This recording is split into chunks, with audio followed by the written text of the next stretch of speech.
gün sizlər üçün Tangled, yəni Rapunzel animasiya filminin psixoloji analizini aparacaq. 1. Manipulyasiya və toksik münasibətlər. Rapunzelin anası onu qəsdən güllədə saxlayır və ona dünyanın təhlükəli olduğunu deyir. Bu zəhərli valideynlər və psixoloji manipulyasiya nümunəsidir. Ana, qorxu və asılılıq hissi yaradaraq Rapunzeli idarə edir. Bu vəziyyət real həyatda psixoloji zorakılıq və həddindən artıq nəzarət edən valideynlərə bənzəyir. 2. Özgüvən problemləri və özünü kəşf etmə. Rapunzel uzun illər güllədə yaşadığı üçün öz bacarıqlarına və azadlığına inanmır. O, qorxu və qeyri-müəyyənlik hissi keçirir.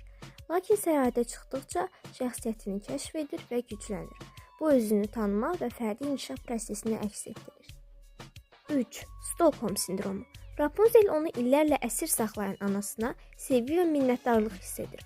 Bu, Stockholm sindromunun, yəni əsrin onu saxlayan şəxsi emosional bağlanması klassik nümunəsidir. O, əvvəlcə anasının ona qayğı göstərdiyini düşünür, amma sonradan gerçəyi anlayır. 4. Azadlıq və qorxu arasında mübarizə. Rapunzelin güllədən çıxdıqdan sonra yaşadığı duyğular, həm azadlıq sevinci, həm də günahkarlıq hissi dəyişikliyə qarşı qorxu və adaptasiya çətinliyi əks etdirir. İnsanlar bəzən zəhərli mühitdən çıxsalar belə köhnə düşüncə tərzindən qurtulmaqda çətinlik çəkirlər. 5. Həqiqi sevginin gücü.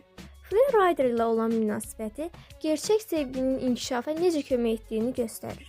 O, Rapunzeli dəstəkləyir və motivasiya edir. Bu da onun daha güclü və inamlı olmasına səbəb olur. 6. Güllə simvolizmi. Komfort zonası və həbs olunmuş ruh. Rapunzelin gülləsi komfort zonanı və psixoloji məhdudiyyətləri simvolizə edir. O, uzun müddət orada qalaraq gerçək dünyadan uzaqlaşır, amma azad olmağa cəsarət etdikdə həyatı dəyişir. Növbəti videoda hansı animasiya filminin psixoloji analizini aparmağımızı istəyirsinizsə, şərhlərdə fikrinizi qeyd edə bilərsiniz.